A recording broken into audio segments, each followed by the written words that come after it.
Bueno, me presento, mi nombre es Lu Roda, también conocida como la transfilosa no binaria en redes sociales. Soy una persona trans no binaria, con una expresión de género bastante femenina, que un poco les viene a contar algunas cuestiones sobre su historia, sobre los estudios de género, que es algo que me apasiona.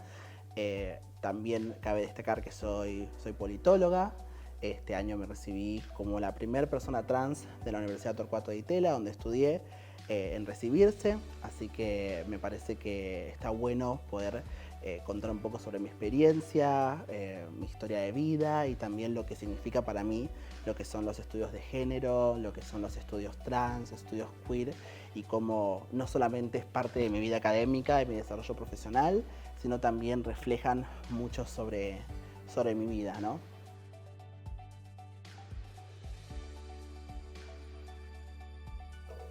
Existe un fenómeno que si alguna vez prendieron la televisión, si alguna vez estuvieron viendo un noticiero, si alguna vez atravesaron las redes sociales, que ha estado en la boca de muchos comunicadores, tanto en contra como a favor, muchos retractores, muchas personas que lo bancan, que es el lenguaje inclusivo. ¿Qué es el lenguaje inclusivo? ¿De dónde surge? ¿Qué implica? ¿Qué efectos tiene? ¿Por qué se lo rechaza? Son algunas de las preguntas que voy a intentar contestarles en estos minutos que tenemos. Para empezar, ¿con qué es lenguaje inclusivo? ¿Qué entendemos por lenguaje inclusivo? Es importante reconocer que no estamos frente a algo nuevo. O sea, no es algo que apareció en los últimos 2 años, que simplemente se quiere imponer, sino que el debate por el lenguaje, por lo que representa y por los efectos que tiene, es un debate histórico. Desde el comienzo, muchos lingüistas, desde Saussure, cuando describía cómo se diferencia el significante del significado, es decir, cómo la palabra se lee o los fonemas que componen una palabra versus lo que la palabra significa, es decir, qué conceptos hay detrás de esa palabra que lo construyen y le dan sentido en el lenguaje, se ha debatido sobre sus efectos. Es decir, qué ocurre cuando se nombran las cosas de cierta manera, cuando no se nombran, cuando aparecen en las oraciones ciertas formas de decir las cosas versus otras formas de decirlas, ¿no?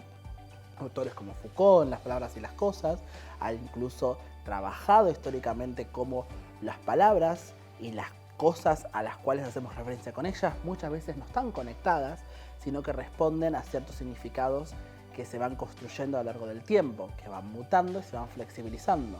El lenguaje es uno de los terrenos más importantes a analizar y a entender si queremos también conocer las sociedades a las cuales pertenecemos y las representaciones que esa sociedad construye para sí misma.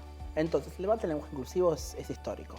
Ya en los años 70, el feminismo, sobre todo el feminismo de Estados Unidos, pero también algunas corrientes, en el caso de las feministas francesas, empiezan a debatir en la forma en la cual el lenguaje, el inglés y el francés en particular, se ha construido históricamente para pensar que lo universal, que la mayoría, que las palabras se hacen o se piensan a través del masculino. Es decir, el que maneja el lenguaje, el uno, el que es todo, tiene una consideración androcéntrica. ¿Qué quiere decir esto?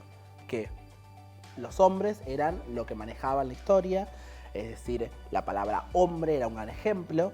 Cuando se hablaba del ser humano, se le decía hombre en vez de decirse ser humano.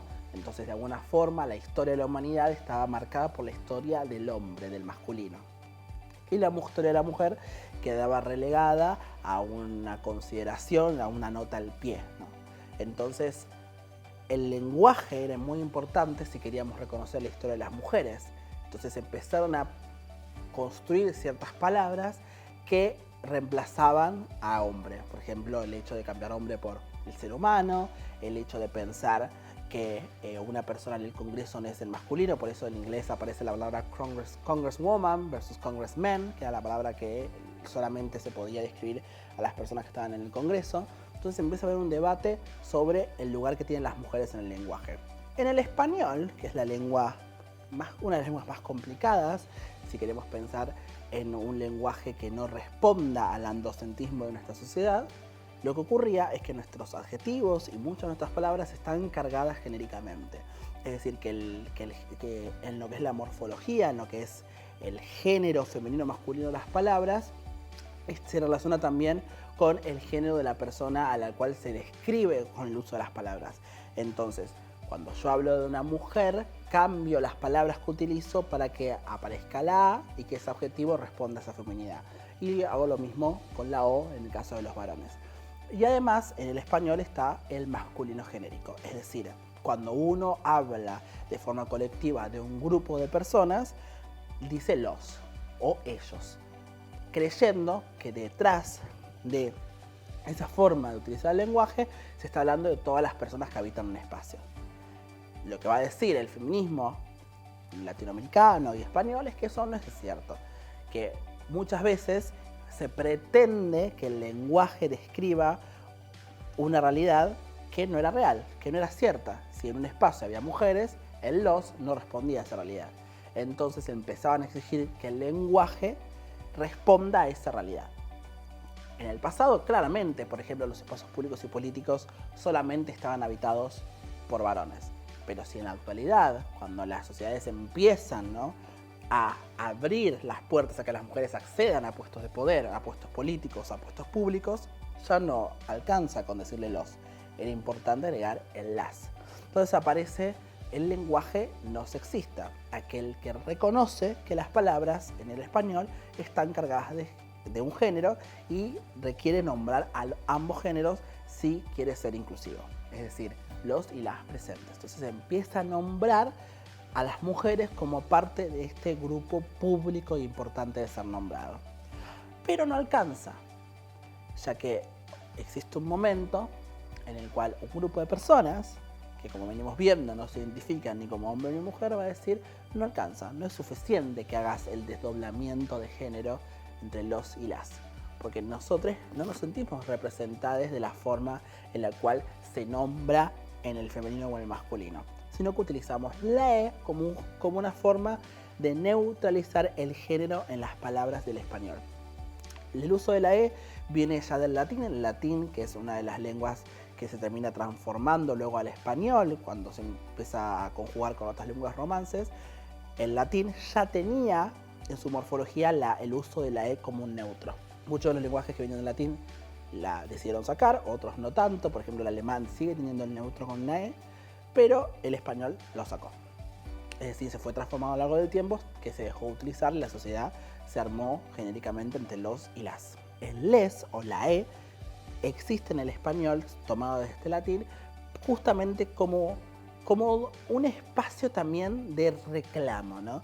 Es decir, este grupo de personas que no se identifican ni como hombre ni como mujer, buscan en el lenguaje un espacio de reclamo, porque creen fervientemente que el lenguaje no solamente va a describir una mejor realidad, que es quizás lo que las mujeres pedían a partir de los años 70, de que describa el lenguaje la realidad de que hay más mujeres en el ámbito público, que las mujeres que están en más espacios, sino también es un pedido, es una exigencia de que el lenguaje en su capacidad de construir realidades empiece a modificar las instituciones y a moldearlas para que se empiece a construir la posibilidad de que existan las personas no binarias.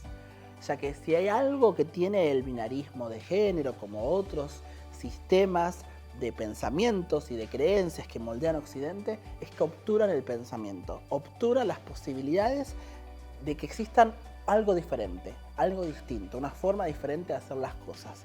Impiden lo que es una transformación radical de los sistemas de pensamiento.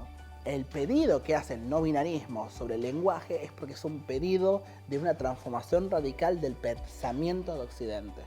Es decir, si nos empezamos a nombrar, si empezamos a aparecer en el lenguaje, si nos empiezan a nombrar y empezamos a debatir nuestro espacio en él, vamos también a empezar a debatir nuestro espacio público, nuestro espacio en el trabajo, nuestro lugar en las instituciones. Porque al final del día es mediante el lenguaje que se termina de abrir la puerta para que estas personas puedan reclamar su existencia social.